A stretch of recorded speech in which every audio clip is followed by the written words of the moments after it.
Boa tarde, pessoal. Agora, mais uma vez a Web TV ao vivo de esportes dos jornais do Grupo Sinos, né? Estamos aqui para comentar o que aconteceu na rodada desse meio de semana do futebol brasileiro, também na Copa Metropolitana, que teve o primeiro jogo da final entre Novo Hamburgo e Aimoré. Eu sou Chico Lustre, aqui ao meu lado o Christopher de Matos. Christopher, começando pelo que aconteceu por último. O Inter, que perdeu ontem para o Bahia, o Inter conseguiu a proeza de somar exatamente 0 pontos, ou seja, a famosa divisão por nada, né? Não conseguiu fazer nada contra o Bahia, tomou 2-0 lá na Fonte Nova e se afastou do G4 agora, já que o Atlético Paranaense ganhou, abriu novamente uma distância para o Colorado. Se não fosse o Bahia, Chico, se não fosse as vitórias do Bahia sobre o Inter, o Bahia estaria na zona de rebaixamento com esses 6 pontos somados sobre o Inter. De uma forma absurda a atuação colorada, esperou até o Bahia resolver ir lá fazer um gol para sair de trás, jogar um pouco mais e claro que não teve a sorte, foram 4, 5 bolas na trave, mas enfim, foi muito pouco para um time que tem pretensões de G4 e investe cerca de 9 milhões de reais por mês em seu departamento de futebol para ter uma atuação como aquelas. É uma atuação calamitosa, um time não pode ser tão dependente de um jogador como é de D'Alessandro. Evidentemente que a temporada do argentino é fabulosa, digna das melhores. Eu acredito que a melhor talvez na carreira do próprio jogador, mas o Inter tem que ter outras alternativas, precisa encontrar, e aí é trabalho de seu treinador, que tem deixado muito a desejar. O Inter é um time improvisado do meio para frente, é um time desorganizado do meio para trás, e é um time refém de um jogador, muito pouco para quem investe tanto, né, Chico? Pois é, e provou isso ontem mais uma vez com a incompetência que teve para finalizar, porque acertar 4 bolas ou 5 bolas na trave, não é só uma questão de sorte, é também falta de competência de quem tem ali na frente para marcar gol, né? A trave é o menor elemento que tem numa goleira. E o Inter conseguiu acertar ele 4 ou 5 vezes no mesmo jogo. O que me parece mais preocupante é a falta de soluções que o Inter tem. A gente já está falando dessas questões, desses problemas desde o início do ano. Só que passam os meses, os jogos, as condições, o Inter cria uma expectativa no seu torcedor com uma ou outra vitória isolada, faz algum jogo ou outro de exceção, mas volta para a mesma rotina, volta para a mesma regularidade ruim. O Inter é um time regularmente ruim, e isso é extremamente preocupante. Quem sabe na Copa do Brasil, jogos de mata-mata, a gente consiga perceber um pouco mais de motivação para alguns jogadores. Uma parcimônia do primeiro tempo, ela não pode existir. O Inter é um time que tem que ter um pouquinho mais de gana para jogar contra equipes do meio para baixo da tabela. Aquele mesmo empenho que a gente viu contra o Corinthians no Estádio do Vale, aquela mesma vontade contra o São Paulo, lá no Morumbi, no primeiro turno ainda da competição, eles parecem que foram por água abaixo aí se perderam no meio do caminho. Exatamente. Tem também o Grêmio, né, Christopher, que agora, depois de jogar 2 jogos em casa, soma só 1 ponto, vai ter uma maratona aí, uma breve maratona, com 3 jogos fora de casa na sequência, 2 pelo Brasileiro e o jogo contra o Corinthians da Copa do Brasil na quarta-feira.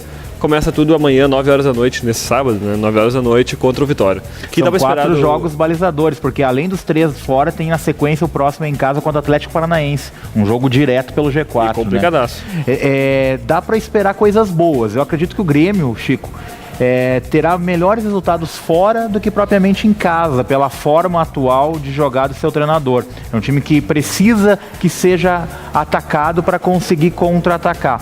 Mas aí ainda há algumas questões importantes do recorte tático do jogo. A entrada do Zé Roberto nesse esquema 3-5-2 tirou um pouco daquela entrega que o time vinha tendo naquela sequência de 5 vitórias, por exemplo. Não vamos discutir a questão tática e técnica do Zé Roberto, pelo contrário, um jogador excepcional, talvez. Qualidade tem, mas pelo que parece, não se encaixou. Não encaixou. A palavra é essa, encaixe. Sem ele, o time tinha uma devoção pela marcação que agora não tem tido. Talvez ele precise um pouco mais de tempo para conseguir se encontrar naquele esquema, mas esse tempo não há agora no campeonato, porque são jogos decisivos. Contra a Vitória, contra São Paulo e antes o Corinthians pela Copa do Brasil, o Grêmio vai ter um balizador aí do que pretende nessa competição, nas 2 competições, melhor dizendo. Mas eu acho que dá para o torcedor ter um pouco de expectativa. E não abro mão, Chico, dos 3 zagueiros. O Grêmio não pode abrir mão dos 3 zagueiros, porque se com 3 está difícil, com 2 de pouca qualidade a situação é bem pior. Bom, além disso, né, depois o Grêmio joga amanhã, né, nesse sábado, contra o Vitória. Às 9 horas da noite o Inter recebe a Portuguesa aqui no Estádio do Vale, no domingo, 4 horas da tarde. Mas mais importante, acima de tudo isso, tem o grande clássico do Vale na segunda-feira. E fica aqui a nossa convocação, você que está nos vendo, ou você que vai nos ver mais tarde, vá nesse jogo. vai valer a pena ser o primeiro jogo. Foi uma partida daquelas espetaculares, 3-3, com variação de resultado, o time sendo na frente, buscando, discussão. Rolou de tudo que um clássico precisa ter. O Estádio do Vale merece ter um bom público.